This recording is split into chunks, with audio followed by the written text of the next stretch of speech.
സർവത്ര ഗോവിന്ദനാമസങ്കീർത്തനം. കൃഷ്ണാവതാരം അടുത്ത അധ്യായമാണ്. അതിനു മുമ്പ് വാമനാവതാരം കൂടെ പൂർത്തി ചെയ്യണം. അഷ്ടമസ്കന്ധത്തിൽ അഷ്ടമസ്കന്ധം സ്തുതിപ്രധാനമായ സ്കന്ധമാണ്. ഭഗവാന്റെ മത്സ്യാവതാരവും വാമനാവതാരവും ഇവിടെ വരുന്നു. മത്സ്യം ഗുരുതത്വമായിട്ടാണ് ഭാഗവതം പറയണത്. അനാദ്യ അവിദ്യോപഹതാത്മസംവിത് തന്മൂല സംസാര പരിശ്രമാതുരാഹ യദൃച്ഛയേഹോപസൃതായമാപ്നുയുഹു വിമുക്തിതോ നഃ പരമോ ഗുരുർഭവാൻ. അനാദിയായിട്ടുള്ള അവിദ്യ കൊണ്ട് ആത്മജ്ഞാനം മറഞ്ഞുപോയി, ആത്മസംവിത്ത് മറഞ്ഞുപോയി എന്നാണ്. അതുകൊണ്ട് എന്തായി, ഞാൻ കർത്താവാണ് ഭോക്താവാണെന്ന് തോന്നി. ആ പരിശ്രമം കൊണ്ട് ആതുരാഹ വ്യാധിഗ്രസ്തരായിട്ട് തീർന്നു, മനോരോഗികളായിട്ട് തീർന്നു മനുഷ്യർ. അങ്ങനെ ഇരിക്കുമ്പോൾ എതിർച്ചയ അവിടുന്ന് ഗുരുവായിട്ട് മുമ്പിൽ വന്ന് ഞങ്ങൾക്ക് ആത്മതത്വം ഉപദേശിച്ച് രക്ഷിച്ചുവല്ലോ. പരമോ ഗുരുർഭവാൻ എന്ന് പറഞ്ഞ് മത്സ്യത്തിനെ സ്തുതിക്കുകയാണ്. ഈ സ്കന്ധത്തിൽ തന്നെയാണ് ഭഗവാൻ വാമനനായിട്ട് അവതരിക്കുന്നതും. ഇവിടെ വാമനൻ എന്ന ശബ്ദത്തിന് ചെറുത് എന്നർത്ഥം. നമ്മൾ സാധാരണ കുള്ളൻ വാമനൻ എന്ന് ധരിക്കും. വേദം പറയണത് മധ്യേ വാമനമാസീനം വിശ്വേ ദേവാ ഉപാസത്തെ എന്നാണ് ശ്രുതിവാക്യം. ഹൃദയസ്ഥാനത്തുള്ള ആത്മസ്വരൂപത്തിനെ വാമനൻ എന്ന് പറയുന്നു. എന്ന് വെച്ചാൽ വളരെ ചെറുത്, അങ്കുഷ്ടമാത്ര പുരുഷോ അങ്കുഷ്ടം ച സമാശ്രിത എന്ന് ഹൃദയത്തിൽ അതീവ സൂക്ഷ്മ വസ്തുവായിട്ടിരിക്കുന്നത് കൊണ്ട് വാമന ശബ്ദം കൊണ്ട് വേദം അന്തര്യാമിയെ കുറിക്കുകയാണ്. ഇപ്പോൾ ഈ വാമനാവതാരം കഥ നമ്മൾ കണ്ടു. അമൃതമഥനം ചെയ്ത് ദേവാസുരന്മാർ വീണ്ടും യുദ്ധമായി. അപ്പോൾ ദേവന്മാർ കുറേ കാലം ജയിച്ചു. കുറച്ച് കഴിഞ്ഞപ്പോൾ അസുരന്മാർ പുതിയൊരു വഴി കണ്ടുപിടിച്ചു. ശുക്രാചാര്യർ ദേവന്മാരിങ്ങനെ മരിച്ച് അസുരന്മാരെ കൊന്നു കഴിയും. കുറേ കഴിയുമ്പോൾ വീണ്ടും അസുരന്മാർ വരും. കുറേ കഴിഞ്ഞപ്പോഴാണ് ദേവന്മാർക്ക് തോന്നിയത്, ഈ മരിച്ചവർ തന്നെ വീണ്ടും വരുന്നുണ്ടോ? അതെ, ഞാൻ കണ്ടു എന്ന് നല്ല ഉത്സാഹം, ഞാൻ കൊന്നതാണ്, അവൻ പിന്നെയും വന്നിരിക്കണു, ഒരു പോറലില്ലാതെ. അപ്പോൾ എന്താണെന്ന് വെച്ചാൽ ശുക്രേണ ജീവിത തനുഹു ക്രതുവർദ്ധിതോഷ്മ. ശക്രൻ കൊന്നാൽ ശുക്രൻ എണീപ്പിച്ചു വിടും, അതാണ് കാര്യം. അപ്പോൾ അങ്ങനെ അവർ ഉറങ്ങി എണീറ്റാൽ തന്നെ നല്ല ഉത്സാഹം അല്ലേ. മരിച്ചു കഴിഞ്ഞാൽ എങ്ങനെയുണ്ടാവും? ഇനിയും കൂടുതൽ ഉത്സാഹം ഉണ്ടാവും. നല്ല ടോണിക്ക് കുടിച്ച പോലെ ആവുന്നതാണ്. മരിച്ചു നോക്കണം. അപ്പോൾ ഈ അസുരന്മാരൊക്കെ വന്ന് മറ്റേ അസുരന്മാർ എന്തു സുഖാറിയൊന്ന് മരിച്ചു നോക്കൂ ആണ്. പിന്നെ ഞാൻ മുമ്പിലെന്ന് പറഞ്ഞിട്ട് വരിക അത്രയും മരിക്കാനായിട്ട്. അപ്പോൾ അവർ തോൽപ്പിക്കാനേ പറ്റില്ല. മരണത്തിനെ ഭയമില്ലാതായി കഴിഞ്ഞാൽ തോൽപ്പിക്കാൻ പറ്റില്ല. അപ്പോൾ ദേവന്മാരൊക്കെ മറഞ്ഞുപോയി. അപ്പോൾ ദേവന്മാരൊക്കെ ബൃഹസ്പതിയുടെ ഉപദേശപ്രകാരം എല്ലാം മറഞ്ഞുപോയി. അവിടെ കാണാനില്ല, ഒക്കെ വേഷം മാറിയിട്ടാണ് വരണത്. അപ്പോൾ അതിഥി ദേവമാതാവ് വളരെ വിഷമിച്ചുകൊണ്ട് കശ്യപ പ്രജാപതിയെ സമീപിച്ചു. അദ്ദേഹം ഇങ്ങനെ സമാധിസ്ഥനായിട്ട് എപ്പോഴെങ്കിലുമാണ് വീട്ടിലേക്ക് വരിക. നമ്മളത് വീട് എന്നൊക്കെ പറയാത്രോ, പക്ഷെ വാസ്തവത്തിൽ അവർ മനുഷ്യരൊന്നുമല്ല, പ്രജാപതികളാണ്. നമ്മൾ അവരെ കഥാപാത്രങ്ങളായപ്പോൾ ഒരു TV സീരിയൽ എടുത്താൽ ഒരു ഋഷി പോലെ മനുഷ്യരെ പോലെയൊക്കെ പിക്ചർ ചെയ്യാൻ പറ്റുള്ളൂ. പക്ഷെ അവർ ഹ്യൂമൻ ബോഡിയൊന്നുമല്ല അവരുടെ. എന്നാലും ഒരു കഥ പറയുമ്പോൾ നമ്മളിങ്ങനെ പറയുന്നു, അത്രയേ ഉള്ളൂ. അങ്ങനെ ആശ്രമം കശ്യപ തസ്യാഹ ആശ്രമം ഭഗവാൻ അകാത്, അതിഥിയുടെ ആശ്രമത്തിലേക്ക് വന്നു. നിരുത്സവം നിരാനന്ദം, ഒരു ഉത്സവമില്ല, ഒരു ആനന്ദമില്ല, കുട്ടികളൊന്നും ഇല്ലാത്ത വീട്, ശൂന്യം. എന്ത് പറ്റി? അപ്പോൾ അതിഥി പറഞ്ഞു, ഭഗവാനെ, എൻ്റെ കുട്ടികളൊക്കെ ഇങ്ങനെ വിഷമിക്കുകയാണ്, ഒന്നും കാണാനില്ല. എവിടെ പോയി? ആരൊക്കെയോ വന്ന് ഊണും ഉണ്ടാക്കി വെച്ചാൽ കഴിച്ചിട്ട് പോണു. ആരാന്നേ അറിയില്ല, അഗ്നിയാണോ വരുണനാണോ ഒന്നും മനസ്സിലാവണില്ല. അപ്പോൾ കശ്യപ പ്രജാപതി പറഞ്ഞു, അഹോ മായാബലം വിഷ്ണു, ഇതൊക്കെ മായയാണ്. സ്നേഹബദ്ധമിതം ജഗത്. വെറുതെ സ്നേഹം കൊണ്ട് നമ്മൾ ബന്ധത്തിൽ കിടക്കുകയാണ്. എന്തിനാണ് ഇതിലൊക്കെ മനസ്സ് വിടുന്നതെന്ന് ചോദിച്ചു. എന്നാലും അമ്മയ്ക്ക് സഹിക്കവയ്യ. അപ്പം ശരി, ഉപതിഷ്ഠസ്വ പുരുഷം, ആ പരമപുരുഷനെ ഉപാസന ചെയ്യൂ എന്ന് പറഞ്ഞ് അതിഥിക്ക് പയോവ്രതം അനുഷ്ഠിക്കാനായിട്ട് പറഞ്ഞു കൊടുത്തു. ഒരു 12 ദിവസം അത്രയേ ഉള്ളൂ. അമാവാസ കഴിഞ്ഞ് തുടങ്ങി യാവത് ശുക്ലത്രയോദശി അനുഷ്ഠിച്ചു. 12 ദിവസം ഭഗവാനെ ഉപാസിച്ചു. 12ാമത്തെ ദിവസം ഭഗവാൻ മുമ്പിൽ വന്നു.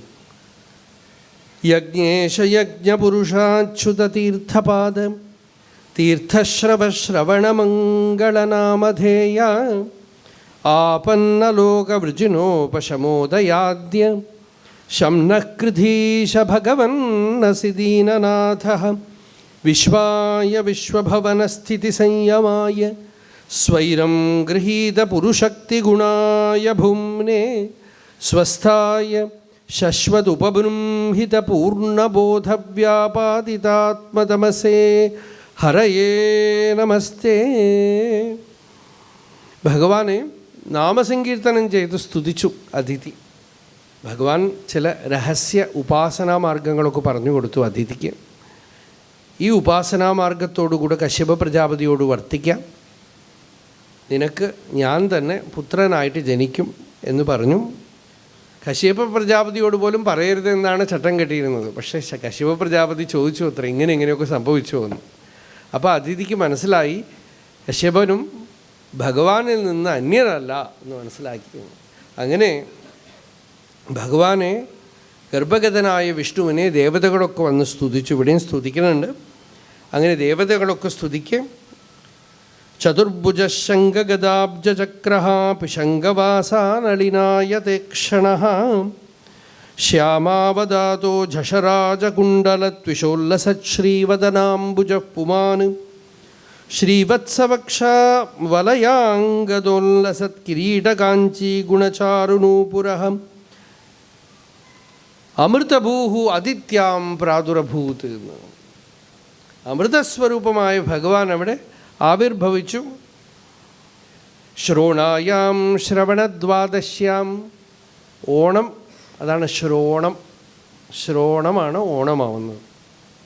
ശ്രോണായാം വാമനൻ്റെ ജയന്തിയാണ് ഓണം. അല്ലാതെ മഹാബലി ഈ കേരളത്തിലുള്ളവരെ നമ്മളെയൊക്കെ കാണാൻ വേണ്ടിയിട്ട് വരുമോ? ഒന്നുമല്ല. അതിന് വാമന ജയന്തിയാണത്. ഇങ്ങനെ ഒരു വൃത്തികേട് ചവിട്ടി താഴ്ത്തി ഇതന്നെ നെഗറ്റിവിറ്റി ടു ദ കോർ. എന്ത് ചെയ്യും ഇങ്ങനെ ഒരു ജന്മങ്ങൾ? നമ്മൾ വിചാരിച്ചു മഹാബലി കേരളത്തിൽ ഭരിച്ച്, മഹാബലിയുടെ കാലത്ത് കേരളമേ വന്നിട്ടില്ല. പരശുരാമനാണല്ലോ ഉണ്ടാക്കിയത് അല്ലേ? മഹാബലിയുടെ കാലത്ത് കേരളമേ വന്നിട്ടില്ല. അപ്പോൾ ശ്രോണായാം ശ്രവണദ്വാദശ്യാം മുഹൂർത്തെ അഭിജിതി പ്രഭു സർവേ നക്ഷത്രതാരാദ്യാഃ ചക്രുഃ തജ്ജന്മ ദക്ഷിണം ദ്വാദശ്യാം സവിതാധിഷ്ഠൻ മദ്യം ദിനഗതോ നൃപ വിജയാ നാമ സാ പ്രോക്ത. വിജയാദ്വാദശി, ആ ദ്വാദശിയിലാണ് ഭഗവാൻ വാമനനായിട്ട് അവതരിച്ച് ദേവതകളൊക്കെ ശംഖദുദ്ദുഭി നാദങ്ങളൊക്കെ മുഴക്കി ഗാനം ചെയ്തു, പ്രശംസിച്ചു, സ്തുതിച്ചു, നർത്തനം ചെയ്തു. അത്യദ്ഭുതമായ രൂപമാണ്. ദൃഷ്ട്വാതിഥിസ്ഥം നിജഗർഭസംഭവം പരം പുമാംസം ഉദമാപവിസ്മിത നിർഗൃഹീതദേഹം നിജയോഗമായയാ പ്രജാപതിശാഹ ജയ ജയേതി വിസ്മിത. അതിഥി തൻ്റെ ഗർഭത്തിൽ നിന്ന് സംഭവിച്ച പരമപുരുഷനെ കണ്ടു. കൃഷ്ണാവതാരം പോലെ തന്നെ മനോഹരമാണ് വാമനാവതാരം. അങ്ങനെ തൻ്റെ മുമ്പിൽ കണ്ടു, സ്തുതിച്ചു. ദേവതകളൊക്കെ സ്തുതിച്ചു. യത്തദ്വഭുർഭാതി വിഭൂഷണായുധൈ, ശംഖചക്ര ഗദാപാണിയായി ആവിർഭവിക്കുന്ന ദേവൻ അവ്യക്തചിത്. എന്തൊരു പദപ്രയോഗമാണെന്ന്. അവ്യക്തചിത് വ്യക്തമധാരയത് ഹരിഹി. ആ അവ്യക്തമായ ചിത്ത് വ്യക്തമായിട്ട് ആവിർഭവിച്ചു. യത്തദ്വഭുർഭാതി വിഭൂഷണായുധൈ അവ്യക്തചിത് വ്യക്തമധാരയത് ഹരിഹി ബഭൂവ തേനൈവ സ വാമനോ വപുഃ. വടുഹു സമ്പശ്യതോ ദിവ്യഗതിർയഥാ നടഃ തം വടും വാമനം ദൃഷ്ട്വാ മോദമാനാ മഹർഷയ. മഹർഷികളൊക്കെ സന്തോഷിച്ചു. ഭഗവാന്റെ ഒരു ദിവ്യാവതാരമാണ്, വൈദിക മാർഗ പ്രവർത്തനത്തിനായിട്ടുള്ളൊരു അവതാരമാണ്, ശ്രൗതമായിട്ടുള്ളൊരു അവതാരം, വേദപ്രതിപാദ്യമായ അവതാരം. ത്രിവിക്രമാവതാരം മാത്രം വേദത്തിലെ കൂർമാവതാരവും വരുന്നുണ്ട്, വരാഹാവതാരം വരുന്നുണ്ട്, വാമനാവതാരവും വേദത്തിൽ നമുക്കിപ്പോൾ കിട്ടുന്ന മന്ത്രങ്ങളുണ്ട്. അപ്പോൾ അങ്ങനെ ത്രിവിക്രമനായിട്ട് ഭഗവാൻ ഇപ്പോൾ അവിടെ അവതരിച്ച് കഴിഞ്ഞതും കുട്ടിയായി ബ്രഹ്മചാരിയാവാൻ പൂണൂല് ഉപനയന സംസ്കാരം ചെയ്യാണ്. തം വടും വാമനം ദൃഷ്ട്വാ മോദമാനാ മഹർഷയഃ കർമാണി കാരയാമാസു. എല്ലാ കർമ്മങ്ങളും കൂടെ ചെയ്തു. എന്താണെന്ന് വെച്ചാൽ ജാതകർമ്മം, നാമകരണം, അന്നപ്രാശനം, ബഹിർനിഷ്ക്രമണം, ചൗളം, ഉപനയനം, ഇങ്ങനെയൊക്കെ സംസ്കാരം വരണം. ഇങ്ങനെയൊക്കെ സംസ്കാരം ചെയ്യാനുള്ള സമയമില്ല. ജനിച്ച അപ്പോൾ തന്നെ ഒരു ബ്രഹ്മചാരിയുടെ വയസ്സായി കഴിഞ്ഞു. അപ്പോൾ കർമാണി കാരയാമാസുഹു പുരസ്കൃത്യ പ്രജാപതി, പ്രജാപതിയെ തന്നെ മുൻപിൽ നിർത്തിക്കൊണ്ട് കർമ്മങ്ങൾ ചെയ്തു. തസ്യ ഉപനീയമാനസ്യ, ഉപനയനം ചെയ്യാണ്. ഗായത്രി ഉപദേശിക്കണമല്ലോ. സാവിത്രി ദേവത അവിടെ വരണം. ഒരു അച്ഛൻ മകന് ഗായത്രി ഉപദേശം ചെയ്യണമെങ്കിൽ അച്ഛൻ തനിക്ക് ഉപദേശിച്ച കാലം മുതൽ ഇത്രയും കാലം ആ ഗായത്രിയെ ഉപാസിച്ച് ആ ദേവത തൻ്റെ കയ്യിലുണ്ടാവണം. അല്ലാതെ മൊബൈലിൽ വെച്ചു കൊടുത്താലൊന്നും ഉപദേശമാവില്ല. മന്ത്രത്തിനെ സന്നിവേശിപ്പിക്കുകയാണ്. താൻ ഉപനയനം കഴിഞ്ഞ കാലം മുതൽക്ക് ഇത്രയും കാലം തൻ്റെ ഉള്ളിൽ ഊതി പ്രകാശിപ്പിച്ച ആ ഗായത്രിയുടെ അന്തസ്സത്തയെ പുത്രനിലേക്ക് സന്നിവേശിപ്പിക്കുകയാണ് പിതാവ്. അവിടെയാണ് ദ്വിതീയ ജന്മം.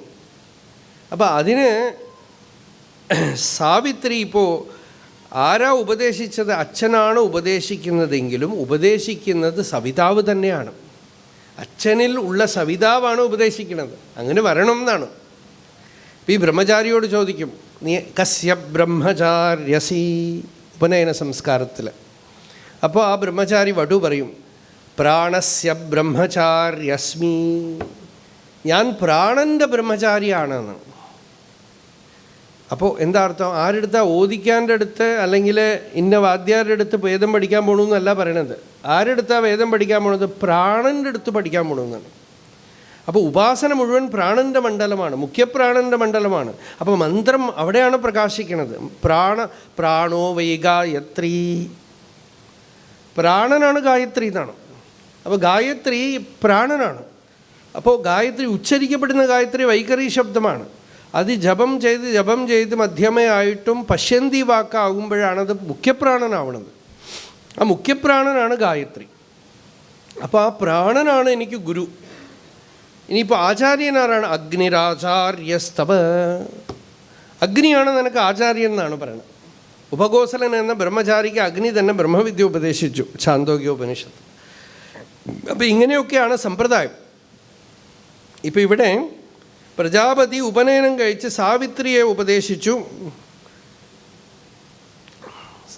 ബൃഹസ്പതി പൂണൂല് കൊടുത്തു, ബ്രഹ്മസൂത്രം കൊടുത്തു.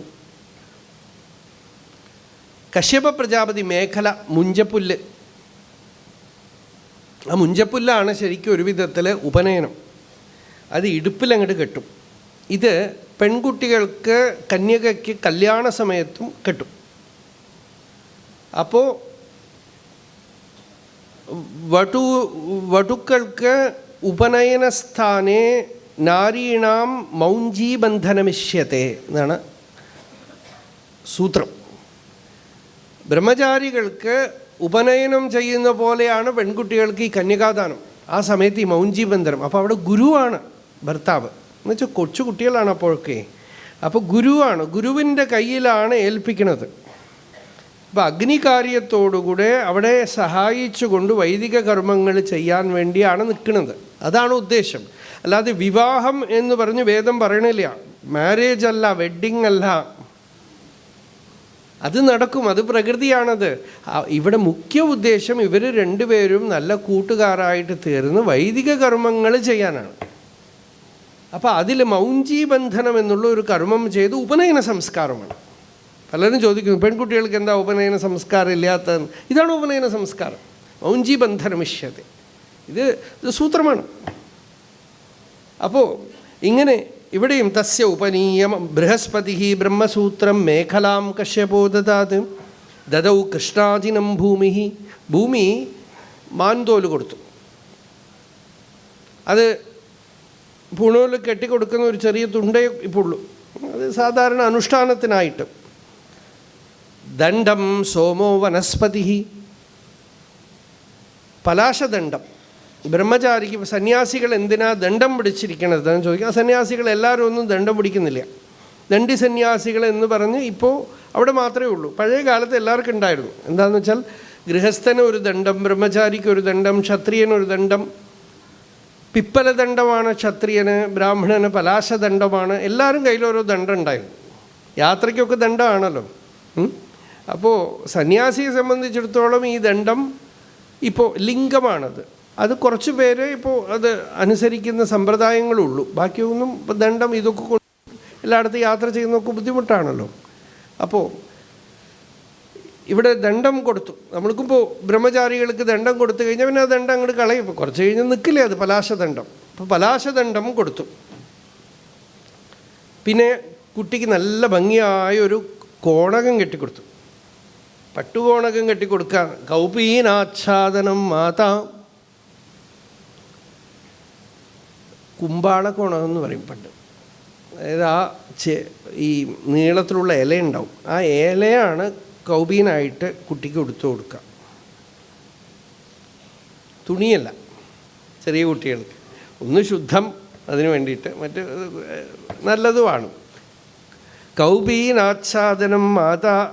പിന്നെ തലയ്ക്ക് കൊട എന്താ? ദ്യൗഹു ഛത്രം ജഗതഃപദേ, ആകാശം കൊട പിടിച്ചു അത്രയും. ഭിക്ഷ എടുക്കാൻ പോകുമ്പോഴേ ദ്യൗഹു ഛത്രം ജഗതഃപദേ കമണ്ഡലും വേദഗർഭ. സന്ധ്യാവന്ദനാദികൾക്കായി കമണ്ഡലം കൊടുത്തു. ആരാ? ബ്രഹ്മാവ്. ഗംഗ ഏതൊരു കമണ്ഡലത്തിൽ നിന്ന് വന്നു, ആ കമണ്ഡലം ഇനിയാണത് വരാൻ പോണത്.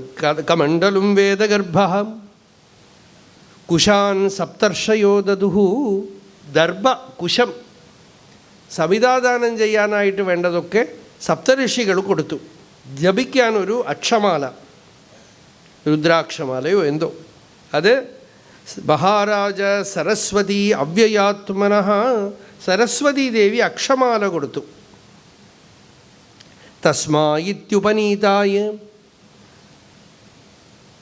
യക്ഷരാട് പാത്രികാമദാത്. കുബേരൻ നല്ലൊരു പാത്രം കൊടുത്തു ഭിക്ഷയ്ക്ക് പോകുമ്പോൾ ഉപയോഗിക്കാൻ ഒരു പാത്രം കൊടുത്തു. ഭിക്ഷാം, ഇനിയിപ്പോൾ ഭിക്ഷ വാങ്ങിക്കണം. സർവേശ്വരൻ ഭിക്ഷ എടുക്കാൻ പോകുമ്പോൾ ആര് ഭിക്ഷ കൊടുക്കും? അതിന് യോഗ്യതയുള്ള ആൾ വേണമല്ലോ. ഭിക്ഷാം ഭഗവതി സാക്ഷാത് ഉമാദാത് അംബികാ സതി. അന്നപൂർണേശ്വരി തന്നെ. നിത്യാനന്ദകരി പരാഭയകരി സൗന്ദര്യരത്നാകരി നിർധൂതാഖില ഘോരപാപനികരി പ്രത്യക്ഷമാഹേശ്വരി പ്രാലേയാചല വംശപാവനകരി കാശീപുരാധീശ്വരി. ഭിക്ഷാം ദേഹി കൃപാവലംബനകരി മാതാ അന്നപൂർണേശ്വരി. അങ്ങനെ അംബികാദേവിയിൽ നിന്നും ഭിക്ഷ വാങ്ങിച്ചുകൊണ്ട് സബ്രഹ്മവർച്ചസേനൈവ. നമുക്ക് ആ ഭിക്ഷയൊക്കെ ആലോചിക്കുമ്പോൾ ശങ്കരാചാര്യർ കനകധാരാസ്തോത്രം എഴുതിയ കഥകളൊക്കെ ഓർമ്മ വരും അല്ലേ? അവിടെ പോയിട്ട് ഭവതി ഭിക്ഷാം ദേഹി എന്ന് ചോദിച്ചപ്പോൾ ആ ഗൃഹത്തിൽ ആ അമ്മ ഒരു നെല്ലിക്ക കൊണ്ടുവന്ന് ഇട്ടതും വേറെ ഒന്നും കിട്ടിയില്ല. ആ ഭിക്ഷയായിട്ട് നെല്ലിക്ക കൊണ്ടുവന്നിട്ടു ബ്രഹ്മചാരിക്ക്. സായം പ്രാതർ ഭൈക്ഷചര്യാംചര്യം. രാവിലെയും വൈകിട്ടും ബ്രഹ്മചാരികൾക്ക് ഭിക്ഷയാണ്, സന്യാസികൾക്ക് ഒരിക്കലേ ഉള്ളൂ. അങ്ങനെയാണ് ഭിക്ഷയുടെ വൃത്തി, സ്വഭാവം. അപ്പോൾ സ ബ്രഹ്മവർച്ചയസേനൈവം സഭാം സംഭാവിതോ വടു ബ്രഹ്മർഷിഗണസഞ്ജുഷ്ടാം അത്യരോചതമാരിഷ സമിദ്ധം ആഹിതം വന്യം. സമിതാദാനം ചെയ്തു. ബ്രഹ്മചാരി സന്ധ്യാവന്ദനാദി ഗായത്രി ഉപാസനയൊക്കെ കഴിഞ്ഞ് അഗ്നിയെ ഉപാസിച്ചു. എന്നിട്ട് ദാനം വാങ്ങിക്കാൻ ഇപ്പോൾ റെഡിയായി. ആരാ ദാനം കൊടുക്കുന്നത്? മഹാബലി അശ്വമേധം നടത്തുകയാണ് ഭൃഗുകക്ഷത്തിൽ. അങ്ങടേക്ക് പുറപ്പെട്ടു. ശ്രുതാശ്വമേധൈര്യജമാനമൂർജിതം ബലിം ഭൃഗൂണാം ഉപകൽപ്പിതൈസ്തതഃ ജഗാമ തസ്യാ തത്രാഖില സാരസംഭൃതോ ഭാരേണ ഗാം സന്നമയൻ പദേ പദേ. ഭഗവാനാ കൊടയും പിടിച്ച് കയ്യിൽ കമണ്ടലും ഒക്കെ ആയിട്ട് ഇത്രയും ഉയരമുള്ള കുട്ടി നടന്നു പോകുമ്പോൾ ഒന്ന് ആലോചിച്ച് നോക്കുക, പുറകെ നിന്ന് കണ്ടാൽ എങ്ങനെയുണ്ടാവും? ആ കൊടയുടെ ചുവട്ടിൽ 2 കാല് മാത്രം കാണും, അല്ലേ? വേറെ ഒന്നും കാണില്ല, 2 കാല് മാത്രമേ കാണുള്ളൂ. അങ്ങനെ ആ പദം വയ്ക്കും തോറും ഭൂമി നമസ്കരിച്ചു അത്രേ. സംനമയൻ പദേ പദേ. അങ്ങനെ ഭൂമി നമസ്കരിച്ചു. അങ്ങനെ നടന്ന് നർമ്മദയുടെ തീരത്ത് കൂടെ നടന്നുപോയി ഭൃഗുകക്ഷത്തിലേക്ക് പോയി. അവിടെ ഋഷികളൊക്കെ ഇരുന്ന് യാഗം ചെയ്യാണ്. മഹാബലി യാഗം ചെയ്യാണ്. പെട്ടെന്ന് യാഗശാല മുഴുവൻ പ്രകാശമാനമായി. ഋഷികളൊക്കെ ഇങ്ങനെ അഗ്നിക്ക് അഗ്നയേ സ്വാഹ എന്ന് പറയുമ്പോൾ അഗ്നി ഇങ്ങനെ ഉത്ഥാനം ചെയ്ത് അങ്ങനെ നിന്നു അത്രേ. അതാണ് അവർക്ക് ആദ്യത്തെ ഇൻഡിക്കേഷൻ ഋഷികൾക്ക്. ഇതെന്താപ്പോൾ അഗ്നി വിചിത്രമായിട്ടൊന്ന് പെരുമാറുന്നത് എന്നാണ്. അഗ്നി ഇങ്ങനെ ഇവർ ആഹുതി അർപ്പിക്കുമ്പോൾ അഗ്നി ഇങ്ങനെ ഉണർന്നു നിന്നപ്പോഴാണ് ഈ ഭൃഗു ഇങ്ങനെ തിരിഞ്ഞു നോക്കണത് സഭയുടെ ഗേറ്റിലേക്ക്. അപ്പോൾ ഉണ്ട് പട്ടക്കൊടയും കമണ്ടലൊക്കെ ആയിട്ട് ഒരാൾ ഉള്ളിലേക്ക് ഇങ്ങനെ കയറി വരണുണ്ട്. സൂര്യ കില ആയാതി ഉതവാ വിഭാവസുഹു. സൂര്യനാണോ വരണത്? അഗ്നിയാണോ? ആരാണോ വരുന്നത്? സനത്കുമാരോദ ദിദൃക്ഷയാകൃതോഹോ.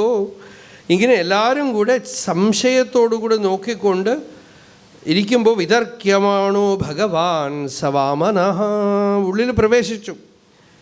ഇത്തം സശിഷ്യേഷു ഭൃഗുഷ്വനേകഥാ വിതർക്യമാണോ ഭഗവാൻ സവാമനഃ. ഛത്രം സദണ്ഡം സജലം കമണ്ഡലും വിവേശ ബിഭ്രദ് ഹയമേധവാടം മൗഞ്ച്യാമേകലയാവീതം ഉപവീതാജിനോത്തരം ജടിലം വാമനം വിപ്രം മായാമാണവകം ഹരിം. മായാമാണവകനാണെന്ന്.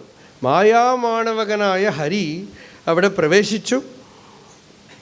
എല്ലാവരും എഴുന്നേറ്റ് നമസ്കരിച്ചു. പ്രവിഷ്ടം വിച്ച് ഭൃഗവഃ സശിഷ്യാഹ തേ സഹ അഗ്നിഭിः. അഗ്നി നമസ്കരിച്ചു എന്നാണ്. അതാണ് ഇപ്പോൾ പറഞ്ഞത്. അങ്ങനെ എല്ലാവരും എഴുന്നേറ്റ് ആ തേജസ് കൊണ്ട് വീണ് നമസ്കരിച്ചു, സ്വാഗതം ചെയ്തു. ആ പാദത്തിൽ ജലം അർപ്പിച്ചു. മുക്തസംഗമനോരമം.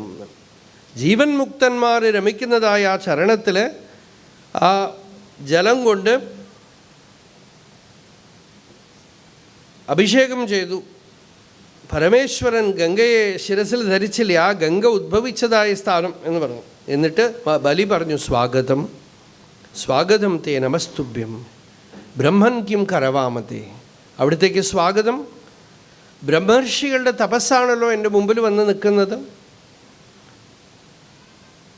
എൻ്റെ പിതൃക്കളൊക്കെ ഇന്ന് തൃപ്തരായി. അദ്യനഃ പിതരസ്തൃപ്താഹ അദ്യനഃ പാവിതം കുലം. ഈ കുലം പവിത്രമായി തീർന്നു.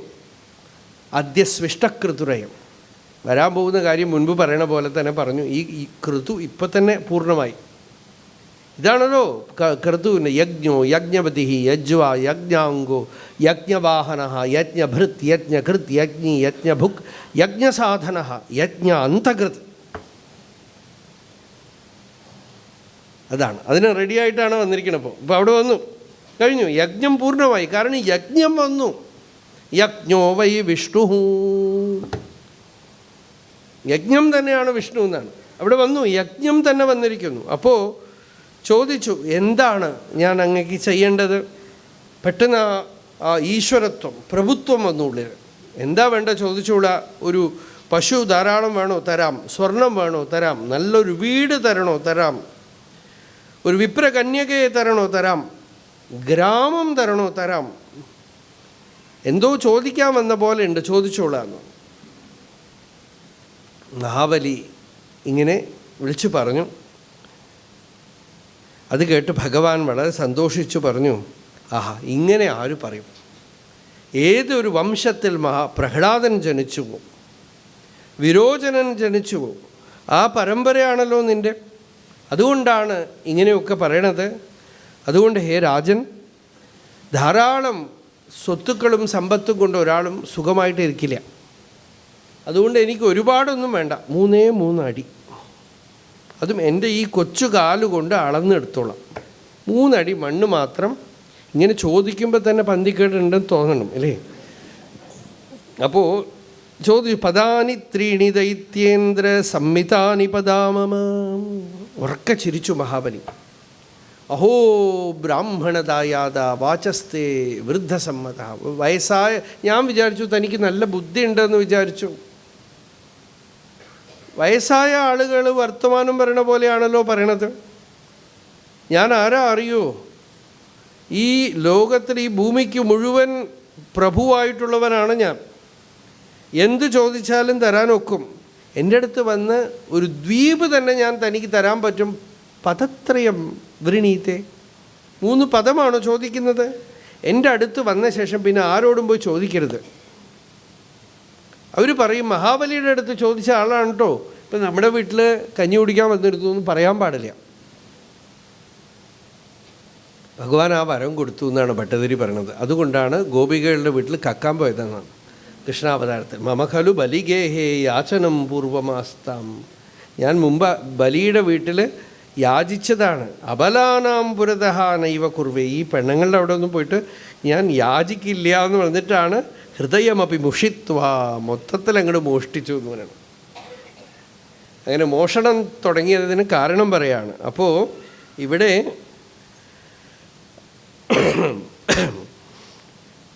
മഹാബലിക്ക് അങ്ങനെ, മഹാബലി പറഞ്ഞു എൻ്റെ അടുത്ത് വന്ന് ചോദിച്ച് വേറെ ഒരിടത്ത് ചോദിക്കരുത്, അതിനുള്ള ഇടവരരുത്. എന്താ വേണ്ടത്? അപ്പോഴാണ് ഭഗവാൻ പറഞ്ഞത്, ഈ 3 അടി മണ്ണ് കൊണ്ട് തൃപ്തിയായില്ലെങ്കിൽ വേറെ ഒന്നുകൊണ്ടും തൃപ്തിയാവില്ല എന്നൊക്കെ. ഇങ്ങനെയൊക്കെ പറഞ്ഞുകൊണ്ടിരിക്കുമ്പോൾ മഹാബലി എല്ലാവരെയും നോക്കി. ആ അസുര മന്ത്രിമാർ ഇവരൊക്കെ ഉണ്ടല്ലോ, ഇവരൊക്കെ ചിരിക്കുന്നുണ്ട് ഈ കുട്ടിയുടെ അറിവില്ലായ്മ കണ്ടിട്ട്. പക്ഷേ ശുക്രാചാര്യർ മാത്രം വായിൽ ഇവിടെയും ഓരോരോ കുഴക്കട്ടയോ എന്തോ ഇട്ട പോലെ ഗൗരവമായിട്ട് ഇരിക്കുന്നുണ്ട്. അപ്പോൾ മഹാബലിക്ക് എന്തോ പന്തിക്കേട് തോന്നി. എന്താണെന്ന് ചോദിച്ചു. ഇവിടെ വരിക എന്ന് പറഞ്ഞു. പുറകോട്ട് കൂട്ടിക്കൊണ്ടുപോയി. ഡോ, ഈ വന്നിരിക്കണത് ആരാ അറിയോ? ഏഷ വൈരോചനീ സാക്ഷാത് ഭഗവാൻ വിഷ്ണുരവ്യയ.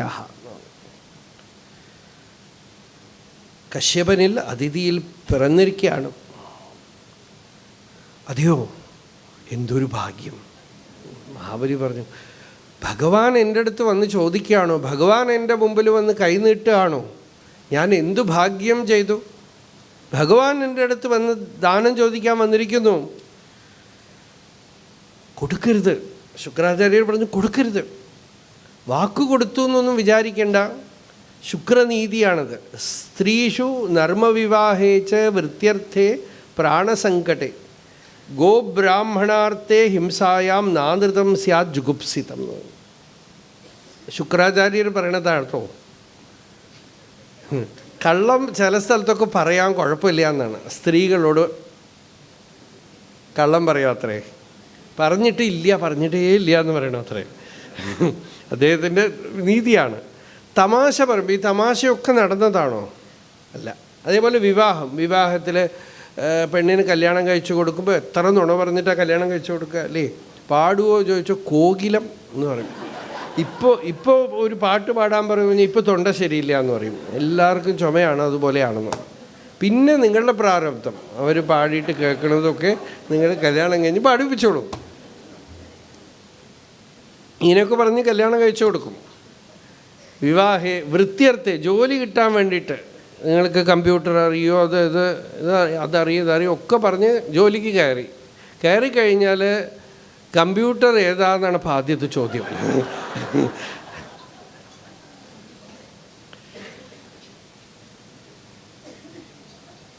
അപ്പോൾ വൃത്തി എന്താണെന്ന് വെച്ചാൽ ജോലിക്ക് വേണ്ടിയിട്ടാണ്. എന്തെങ്കിലും ഒരു ജോലി കിട്ടിയാൽ പിന്നെ ഞാൻ പഠിച്ചോളാം. പിന്നെ പ്രാണസങ്കടം, ജീവൻ ആപത്ത് വരുമെന്നുള്ള ഘട്ടത്തിൽ എന്നൊക്കെ ശുക്രാചാര്യർ പറഞ്ഞു. മഹാബലി പറഞ്ഞു, അങ്ങ് എന്നെ പരീക്ഷിക്കുകയാണെന്ന് എനിക്കറിയാം. നമ്മൾ കൊടുത്തിട്ടില്ലെങ്കിലും അദ്ദേഹം ഭഗവാൻ എടുത്തു കൊണ്ടുപോകും. ഈ തന്നിരിക്കുന്നത് മുഴുവൻ ഭഗവാന്റെ ആണല്ലോ, എൻ്റെ അല്ലല്ലോ. അദ്ദേഹം തരുമ്പോൾ നമ്മളൊന്നും എന്തിനാ ഇത്ര തരണമെന്ന് ചോദിച്ചില്ല. എടുത്തുകൊണ്ട് പോകണ്ടെന്ന് പറയാൻ നമ്മളെ കൊണ്ട് പറ്റുമില്ല. അദ്ദേഹം ഭഗവാൻ വന്ന് എടുത്തുകൊണ്ട് പോകുമ്പോൾ ഭഗവാനോട് യുദ്ധം ചെയ്യാൻ നമ്മളെ കൊണ്ട് കഴിയില്ല. ബലേന സചിവൈഹി ബുദ്ധ്യ ദുർഗൈഹി മന്ത്ര ഔഷധാദിഭി സാമാദിഭിരുപായേശ കാലം നാത്യേതി വൈജന. നമ്മളുടെ ബലം കൊണ്ടോ അല്ല ബുദ്ധിശക്തി കൊണ്ടോ ഒന്നും ഭഗവാന്റെ അടുത്ത് മന്ത്രശക്തി കൊണ്ടോ ഒന്നും ജയിക്കാൻ പറ്റില്ല ആ കാലത്തിന്. പിന്നെ എന്ത് ചെയ്യണം, ഞാൻ കാണിച്ചു തരാം എന്ന് പറഞ്ഞ് വിന്ധ്യാവലി വന്ന് തീർത്ഥം ഒഴിച്ചു കൊടുത്തു, ശരണാഗതി ചെയ്തു ഭഗവാന്. അപ്പോൾ തദ്വാമനം രൂപം അവർദ്ധത അദ്ഭുതം ഹരേഹേ അനന്തസ്യ ഗുണത്രയാത്മകം. അങ്ങനെ ജഗത് മുഴുവൻ വ്യാപിച്ച് 2 അടി കൊണ്ട് സകലതും അളന്നെടുത്തു. മൂന്നാമത്തതിന് എവിടെ സ്ഥലം എന്ന് ചോദിച്ചു. അപ്പോൾ പറഞ്ഞു, ഭഗവാനെ അങ്ങ് എനിക്ക് നല്ല പാഠമാണ് പഠിപ്പിച്ചത്. ഇങ്ങനെ ആരും ഉപദേശിക്കില്ല. ലോകത്തിലുള്ളവരൊക്കെ നമുക്ക് എന്തെങ്കിലും തരും. ഈ എടുത്തിട്ട് അനുഗ്രഹിക്കുന്നത് അങ്ങ് മാത്രമേ ഉള്ളൂ. എൻ്റെ കയ്യിലുള്ളതൊക്കെ എടുത്തു. ഇപ്പോഴാണ് എനിക്കറിയണത് ഞാൻ സ്വസ്ഥമായി സമാധാനമായി. ഇത് അങ്ങാണ് എനിക്ക് ഗുരു. ത്വം നൂനം അസുരാണാം നഹ പാരോക്ഷ പരമോ ഗുരുഹു. എല്ലാം എടുത്തു കളഞ്ഞിട്ട് ഈ അനുഗ്രഹം ചെയ്യണ്ടല്ലോ, ഇതാണ് അസുരന്മാർക്ക് അങ്ങാണ് വലിയ ഗുരു. ഇനിയിപ്പോൾ അങ്ങയുടെ പാദം സ്പർശിക്കാത്ത ഒരു സ്ഥലമുള്ളത് എൻ്റെ ശിരസ്സാണ്. അതുകൊണ്ട് ആ ശിരസ് ഞാനിതാ അവിടെ അർപ്പിക്കുകയാണ്. അതിൽ അവിടുന്ന് ആ പദം തൃതീയം കുരു ശീർഷ്ണിമേ നിജം, എൻ്റെ ശീർഷാവിൽ തലയിൽ വയ്ക്കാം എന്ന് പറഞ്ഞു. അങ്ങനെ മഹാബലിയെ ആശീർവദിച്ചു ഭഗവാൻ. ബ്രഹ്മാദികളൊക്കെ വന്ന് ചോദിച്ചു, എന്താ ഭഗവാനെ ഈ മഹാബലിക്ക് ഇത്ര ശിക്ഷ? ഭഗവാൻ പറഞ്ഞു, ശിക്ഷയല്ലല്ലോ, അനുഗ്രഹമാണ്. എനിക്ക് ആരോടാണോ ഏറ്റവും ഇഷ്ടം അവരോട് ഞാൻ ഇങ്ങനെയാണ് പെരുമാറുക എന്നോ. കാരണം അവർക്കിതൊന്നും നല്ലതല്ലെങ്കിൽ ഞാൻ അതൊക്കെ അവരുടെ കയ്യിൽ നിന്ന് പറിച്ചെടുക്കും. യസ്യ അനുഗ്രഹമിച്ഛാമി തദ്വിഷോ വിധുനോമ്യഹം എന്നാണ്. ആരെ അനുഗ്രഹിക്കണം എന്ന് ഞാൻ വിചാരിക്കുന്നു അവരുടെ കയ്യിൽ അഭിമാനത്തിന് കാരണമായിട്ടുള്ള എന്തെങ്കിലുമൊക്കെ ഉണ്ടെങ്കിൽ അതൊക്കെ ഞാൻ എടുക്കും. കാരണം അപ്പോഴാണ് അവരുടെ അഭിമാനം അവരെ വിട്ടുപോകുന്നത്. അതാണ് അവർക്ക് പരമമംഗളമായിട്ടുള്ളത്, പരമഹിതങ്കരമായിട്ടുള്ളത്. അതാണ് ഞാൻ ചെയ്തത്.